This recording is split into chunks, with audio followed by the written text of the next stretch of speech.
monsters have always stalked the night.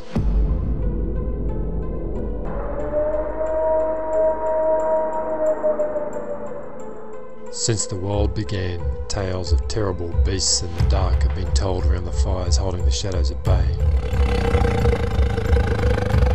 All these tales have the same message. We are not alone. From the trolls of Europe to the Bigfoot of California, the swamp ape of Florida to the yowie of Australia, all are Sasquatch. This is their story.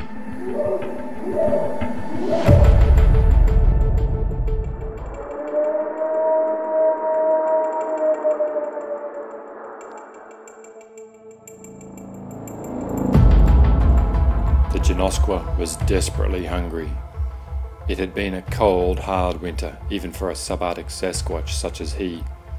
Perfectly adapted to the cold, his kind found even the slightest heat uncomfortable, always summering in the permafrost and glaciers of the far north, only heading south when the sun retreated with its heat every winter. He normally wintered well in the south. There was usually plenty of game following the sun to fill his belly with meat, but this winter had been very different. The game had proven to be all but non-existent, and many strange, loud crashes disturbed his day's sleep. He had learnt the crashes came from hairless ones hunting. Maybe they were the reason game was so scarce. Genoskwa rarely encountered hairless ones. Thankfully, their thin skins were too sensitive to the wonderful cold, and very few ventured into the frozen north. But he had heard tales of them from the Stayamar and the Gugwe, Sasquatch tribes that preferred the warmer south. For some reason, these tribes were wary of them, and avoided them even when the hairless ones would come blundering into a tribe's hunt. He knew most Sasquatch resisted the urge to take the life of a hairless one, for they were many and retribution was persistent and deadly. They carried sticks that thundered and killed from a great distance.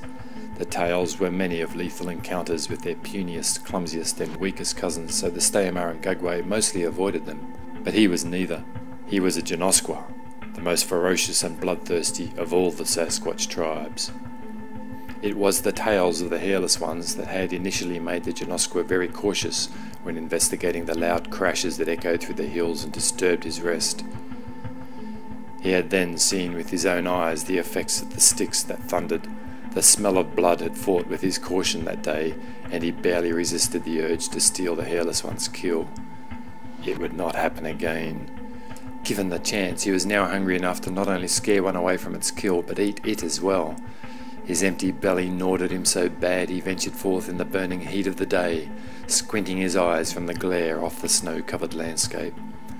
The night before he had seen a distant glow on the horizon, and determined it to be one of those places he had heard of where large groups of hairless ones lived.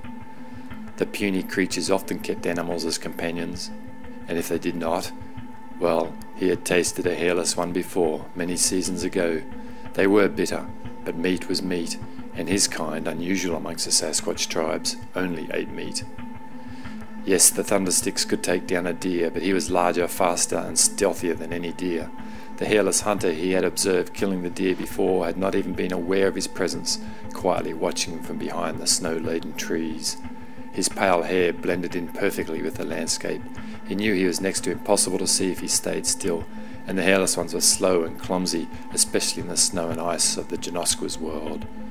As he crested a high ridge, squinting against the glare, he noted the distant concrete blisters on the landscape that marked the habitat of the hairless ones.